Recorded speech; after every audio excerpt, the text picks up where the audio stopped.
घने जंगल के बीचों बीच रावण नाम का एक शक्तिशाली शेर राज करता था।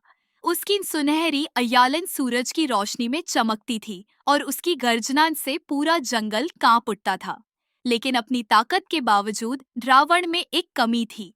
वह अधीर और जल्दी गुस्सा हो जाने वाला था।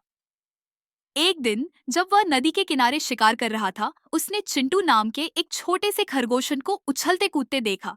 रावण ने हंसकर कहा, तू तो खाने लायक भी नहीं है, लेकिन बता, जंगल में सबसे बुद्धिमान जानवर कौन है?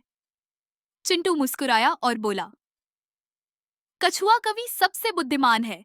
वह जंगल के सारे रहस्य जानता है और यहाँ तक कि धैर्य सिखा सकता है, जो तुम्हारे पास नहीं है।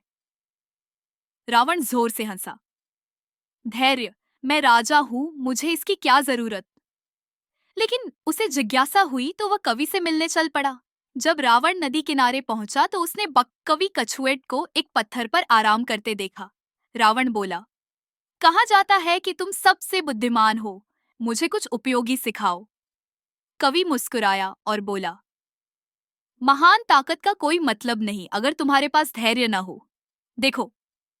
वह धीरे धीरे पानी में उतरा और शांतिपूर्वक तैरता रहा। कुछ ही मिनटों में उसने एक बड़ी मछली पकड़ ली। कवि बोला, यदि तुम धैर्य रखो और बुद्धिमानी से काम लो तो सफलता निश्चित है।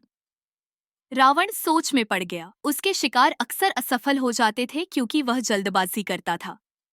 शायद धैर्य सच में महत्वपूर्ण था।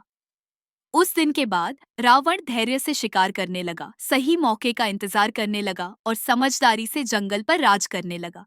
चिंटू, कवि और जंगल के सारे जानवर शांति से रहने लगे, क्योंकि अब उन्हें पता था कि सबसे ताकतवर भी कभी-कभी सबसे छोटे से सीख सकता है।